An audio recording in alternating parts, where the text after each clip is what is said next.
Assalamu alaikum, namaste, and welcome everybody to the News Hour with your favorite host and those Jennifer Rogers.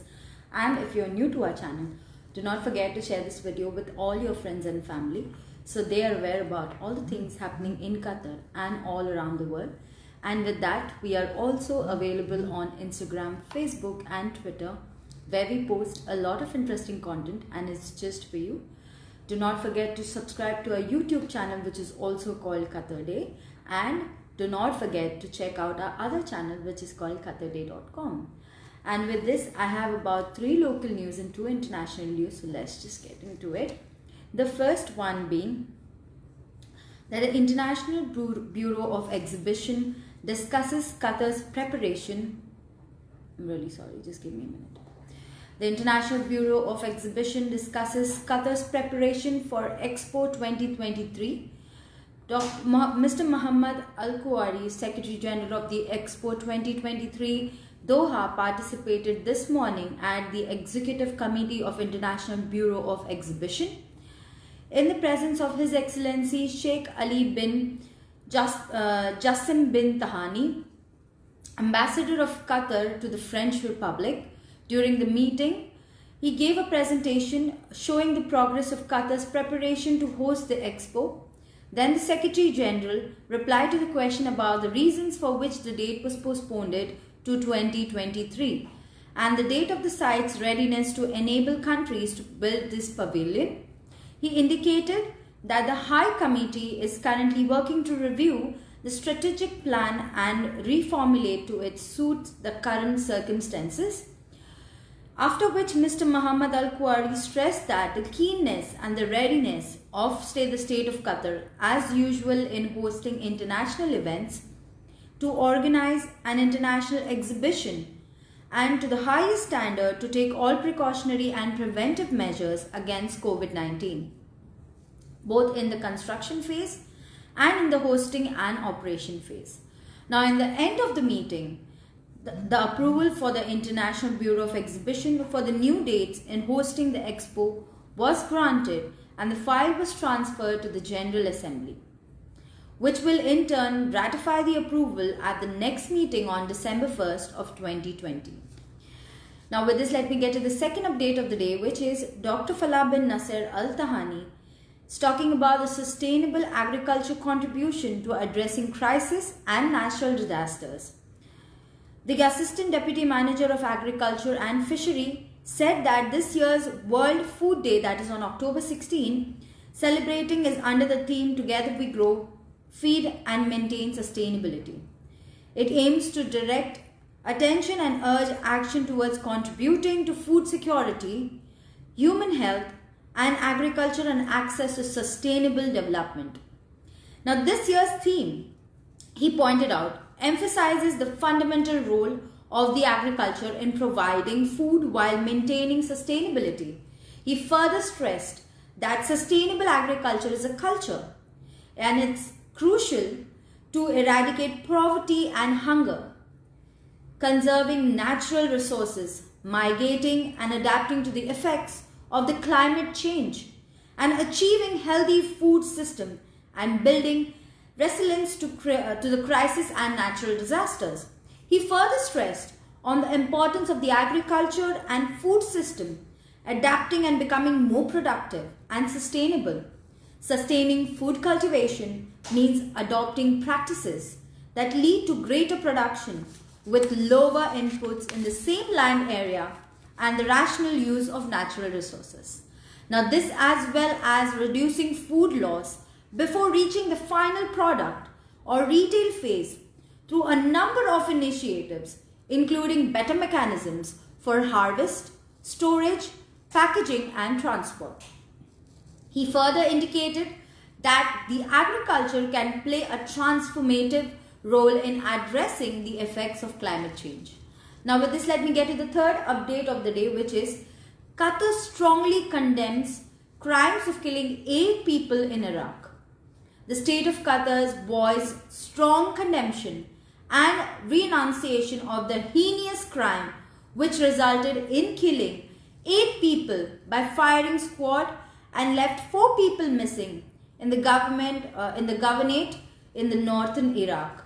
In the statement on Sunday, the Ministry of Foreign Affairs retaliated the firm position of the state of Qatar on the rejecting violence, terrorism and criminal acts, regardless of the motive and reasons. Now, the statement expressed the state of Qatar's condolences to the families of the victims and the government and the people of Iraq, wishing safety to the missing. With this, let me get to the international bit of the day, which is US-Israeli envoys in Bahrain to advance normalization agreement.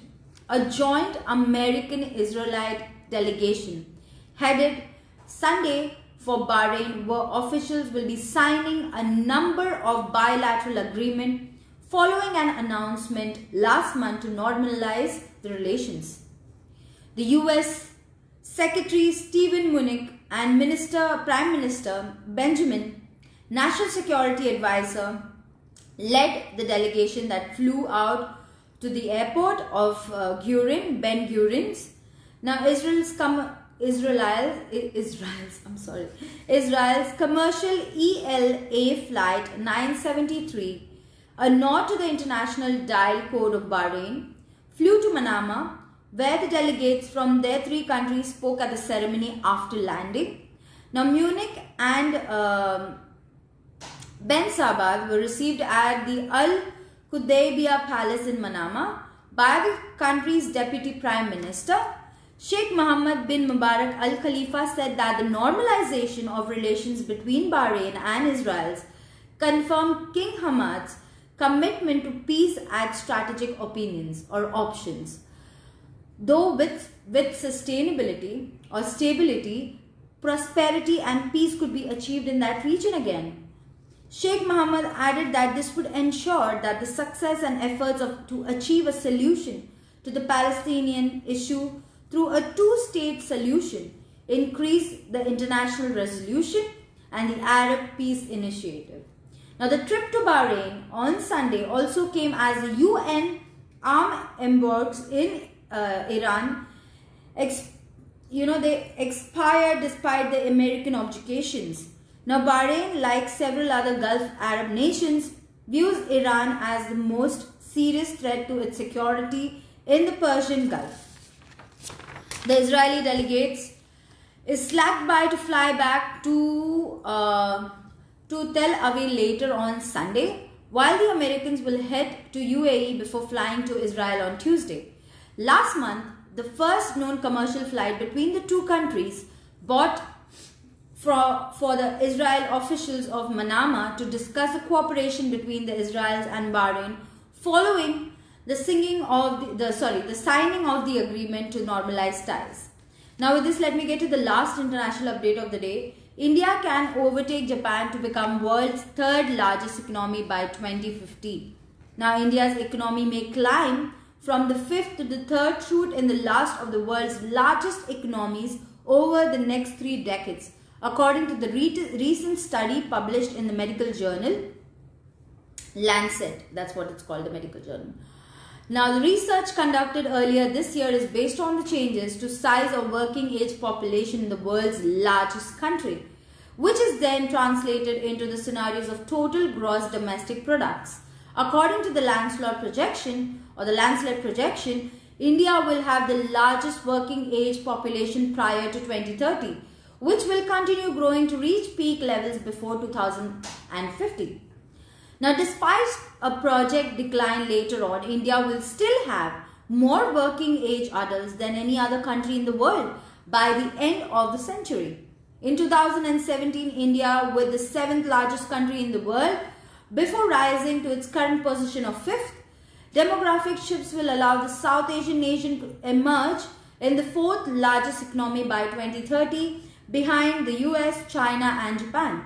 In 2050, the country is set to leapfrog Japan, taking the 3rd spot, and will retain the position until 2100, according to the forecast.